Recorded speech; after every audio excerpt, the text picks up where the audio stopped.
Thomas Ashford stood at the edge of his modest homestead on a crisp autumn morning, watching his 8-year-old daughter Grace chase after a stubborn hen that had escaped its coop for the third time that week, and he felt the familiar weight of exhaustion settle over his shoulders that had become his constant companion in the 2 years since his wife Sarah had passed from a fever that no doctor in the territory had been able to cure. The ranch, small as it was compared to some of the sprawling operations in the valley, had been enough to support a family of 3 when Sarah was alive to help manage the household while Thomas worked the land. But as a widower trying to raise a young daughter alone while also tending cattle, mending fences, and keeping food on the table, he had come to understand a bone-deep weariness that no amount of sleep seemed capable of curing. It was Grace who had suggested, with the innocent directness that only children possessed, that perhaps they needed someone to help them the way Mrs. Caldwell down the road had suggested when she brought over a casserole the previous week. And Thomas had brushed off the comment at the time, too proud and too grief-stricken to seriously consider bringing another woman into the home he had shared with Sarah. But pride, he was learning, did not mend roofs or teach a growing girl the things a mother should teach her. And when his neighbor Ezra mentioned that the wealthy widow Margaret Hollis, who owned the largest cattle operation in 3 counties, had been asking around about him specifically, Thomas found himself both intrigued and deeply suspicious of what a woman of her considerable means could possibly want with a struggling single father like himself. Margaret Hollis had inherited her late husband's ranch 4 years earlier when a riding accident had taken him suddenly, and in the time since, she had proven herself more than capable of running the operation, defying the expectations of the men in town who had assumed she would either remarry quickly or sell the land and return east to whatever comfortable life she had left behind before marrying a Wyoming cattleman. Instead, she had thrown herself into learning every aspect of the business, hiring the best foreman money could buy, and expanding her herds until the Hollis Ranch had become something of a legend in the territory, a testament to what a determined woman could accomplish even in a world that seemed designed to work against her.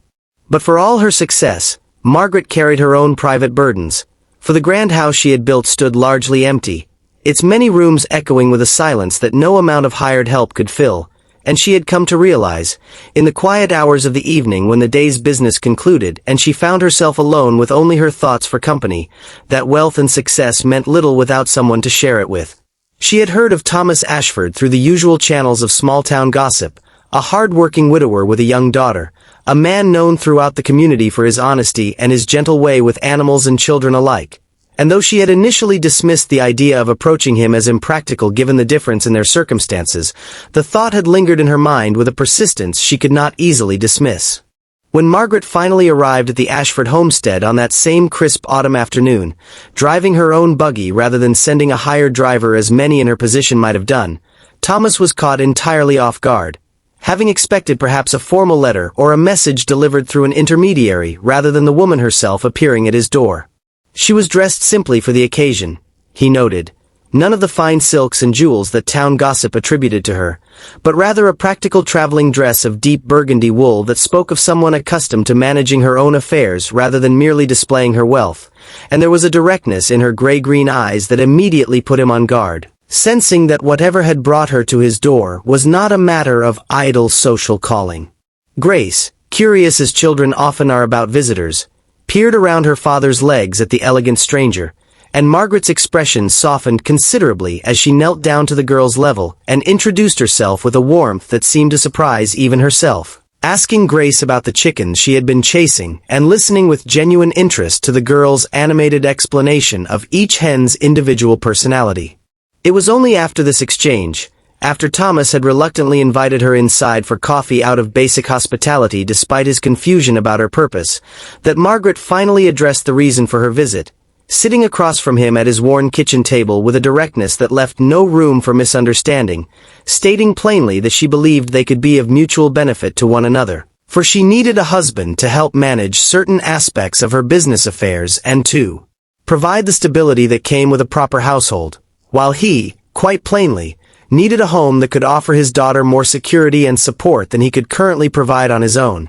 and she proposed, without preamble or false romantic pretense, that they consider a practical marriage arrangement that would serve both their needs. Thomas felt his face flush with a mixture of indignation and confusion at what seemed to him an almost businesslike proposal, the kind of transaction one might negotiate over cattle prices rather than the profound commitment of marriage, and he found himself standing abruptly from the table, informing Margaret with more sharpness than he intended that he was not some asset to be acquired for her convenience, that whatever difficulties he faced in raising his daughter alone, he would not solve them by selling himself into a marriage devoid of genuine feeling simply because it offered financial security. Margaret, to her credit, did not flinch or retreat from his anger, but rather met his gaze steadily and explained, with a vulnerability she rarely allowed herself to show, that she understood his reaction, that she herself had bristled at the idea when it first occurred to her, but that she had come to believe, after watching so many marriages built on romantic notions crumble under the weight of practical hardship,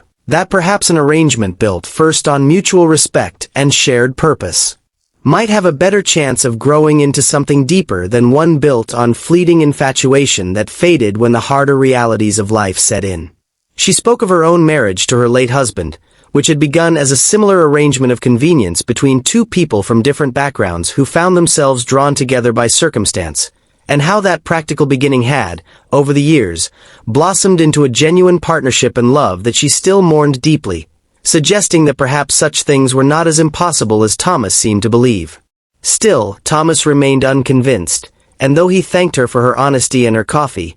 he made it clear that he would need time to consider such a significant proposal, if he considered it at all, and Margaret, understanding his need for space, took her leave with a promise that she would not pressure him further but would welcome any response he cared to give, whenever he felt ready to give it. In the weeks that followed, Thomas found himself unable to fully dismiss Margaret's proposal from his mind, no matter how firmly he tried to convince himself that it was an impractical and even insulting notion. He continued the daily grind of ranch work, waking before dawn to tend his small herd, struggling to balance the demands of physical labor with the equally demanding task of raising Grace alone, and with each passing day, the reality of his situation seemed to press more heavily upon him, particularly as winter approached and he faced the daunting prospect of another season of scarcity and hardship. Grace, for her part, mentioned Margaret several times in the weeks following her visit, asking innocent questions about when the nice lady with the pretty buggy might come back to visit, and Thomas found himself troubled by how easily his daughter had taken to a woman she had met only once, wondering if perhaps the girl sensed, in her simple childish wisdom, something about Margaret that he had been too proud or too grief-stricken to fully consider. It was a particularly difficult evening, when a sudden early snowstorm caught him unprepared, and he found himself struggling alone in the darkness to secure the barn and protect his few remaining cattle from the unexpected cold while Grace watched anxiously from the window. That Thomas finally allowed himself to admit the depth of his exhaustion and the genuine fear that he might not be able to provide adequately for his daughter through the harsh winter ahead, a fear that had less to do with pride and more to do with a very real possibility of failure that haunted every decision he made as a father trying to do right by a child who had already lost so much. The following morning, still shaken by the previous night's near disaster and the sobering realization of just how precarious his situation had become, Thomas made the decision to ride to the Hollis ranch, not entirely certain what he intended to say but driven by a need to at least reconsider the proposal he had so quickly dismissed weeks earlier.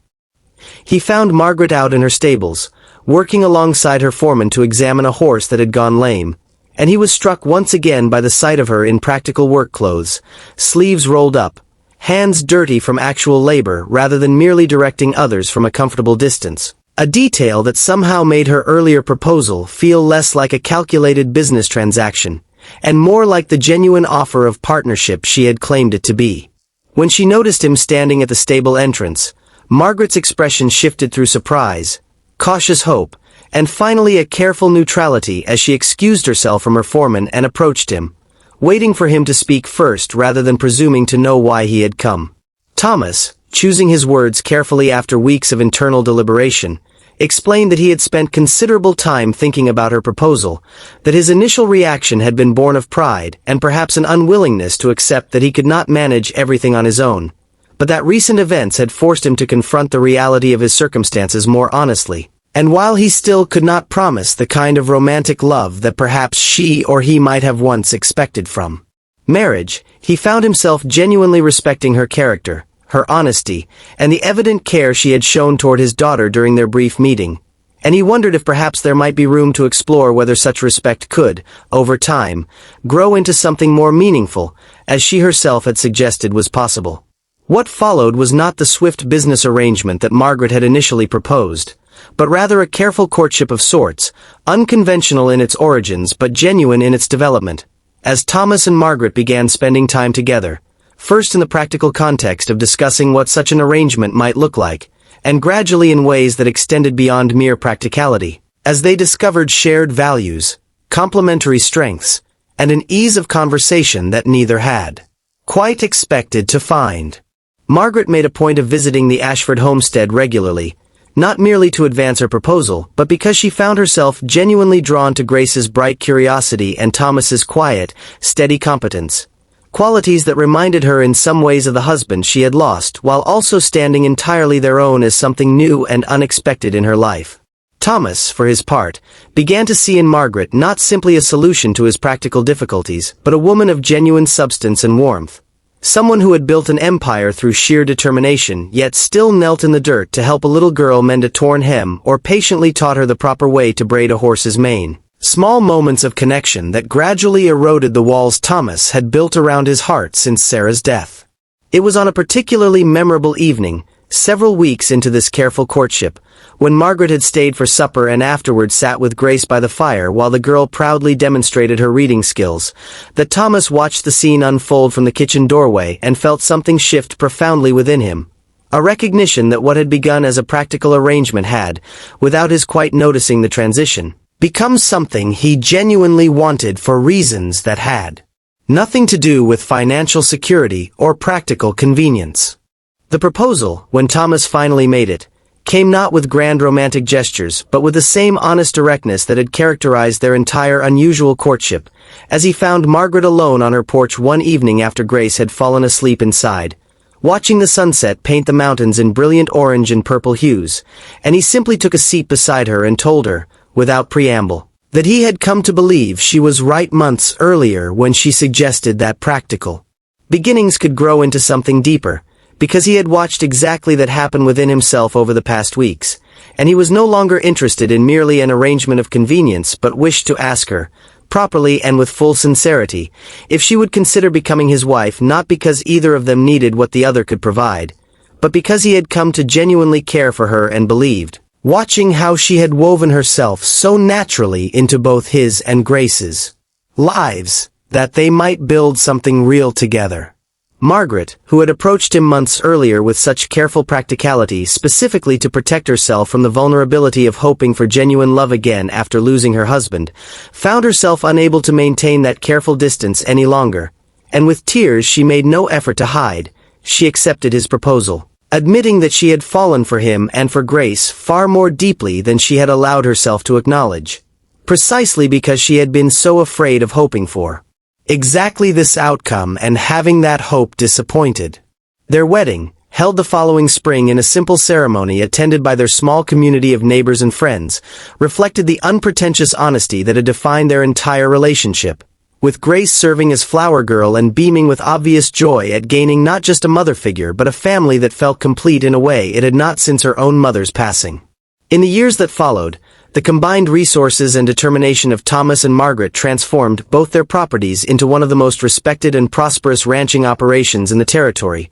but more importantly to both of them, they built a home filled with genuine warmth and partnership that neither had quite dared to hope for when Margaret first made her practical proposal at that kitchen table years earlier. Grace grew up secure in the love of two parents who clearly adored not just her but each other, and in time, she gained two younger siblings, a brother and sister who never knew a household that was anything other than full of laughter, hard work, and deep affection. Thomas often reflected, particularly on quiet evenings when he watched Margaret working alongside their children in the garden, or reviewing ranch accounts with the same careful attention she brought to everything in her life, that he had nearly let pride and grief cost him the greatest happiness he had ever known. And he remained forever grateful that circumstances had forced him to reconsider a proposal he had initially found so shocking and impractical. Margaret, for her part, often told anyone who asked about the unconventional beginning of their marriage that she had learned something important from the experience, that sometimes the most profound love did not announce itself with dramatic declarations or swept-off-her-feet romance,